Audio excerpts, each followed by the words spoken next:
Carissimi fratelli e sorelle, con profondo dolore devo annunciare la morte del nostro Santo Padre Francesco.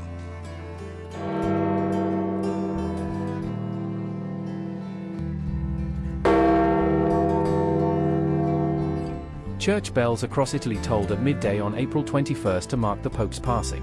Pilgrims and tourists began flocking to St. Peter's Square to pay respects, with many noting the emotional weight of his final appearance.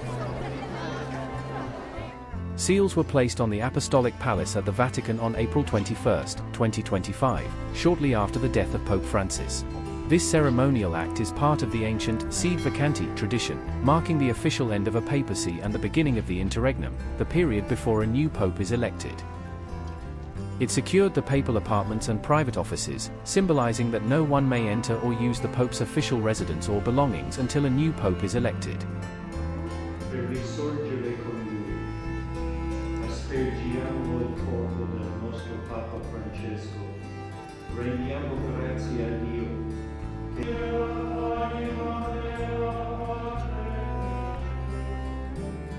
On April 22nd, the Vatican shared a video of Pope Francis in an open wooden casket in the Casa Santa Marta Chapel. His body was moved to St. Peter's Basilica on April 23 to lie in state for 3 days, drawing tens of thousands of mourners. Queues stretched for hours, with some waiting up to 8 hours to pay respects. For many devout Catholics, being able to see the Pope after his death is not just a ritual but a gesture charged with spirituality and gratitude. To ensure they can see him in person, Pope Francis has undergone the preservation technique of thanatopraxy to allow public veneration without resorting to more invasive methods.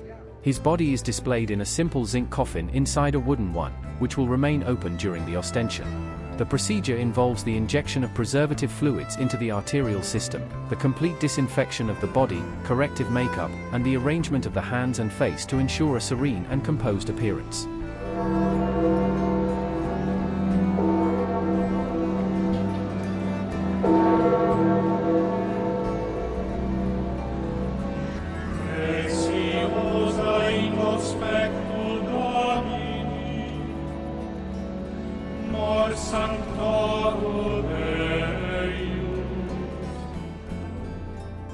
Pope Francis's open coffin was carried in procession from the Vatican to St. Peter's Basilica. The body of the 88-year-old was held aloft on a wooden platform by 14 black-suited pallbearers. Red-hatted cardinals, priests, candle-carrying friars and helmeted Swiss guards walked slowly into the vast, sunlit esplanade as a male choir chanted psalms and prayers in Latin while the great bells of the basilica tolled.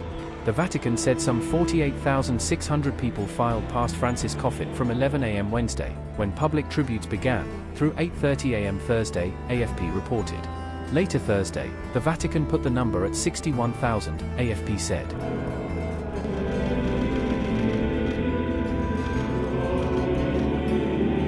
Muchísimo. Tengo así la piel, el alma así en el borde. Veramente ho sentito nel cuore, mi sembrava che stavo a perdere una persona più vicina a me, così, ma è un momento di stare in preghiera per lui, per il suo riposo, ringraziare per tutto che lui ha fatto per la Chiesa. Questo è il sentimento di gratitudine. It's kind of just a mixture of emotions. I mean, I'm anxious a lot walking in. It's such a surreal place, and it's very holy, and seeing the body and just remembering everything that he stood for is very important. On Wednesday, the Vatican said it would consider keeping the basilica open later in the evening over the next 3 days due to the number of visitors.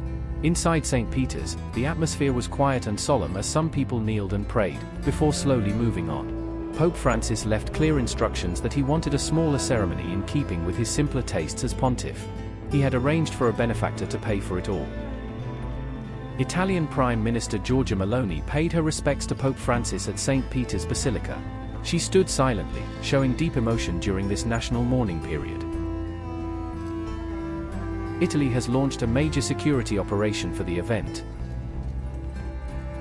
In a break from tradition, Francis confirmed in his final testament that he wished to be buried in Rome's Basilica of St. Mary Maggiore and not St. Peter's, where many of his predecessors were laid to rest.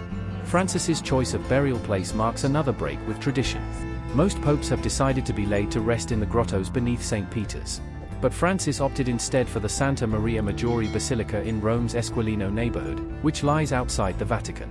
The Marian Shrine, which houses a celebrated icon of the Virgin Mary and a relic of the manger in which baby Jesus was laid, was a favorite spot of Francis's, and he often prayed there before and after his trips abroad.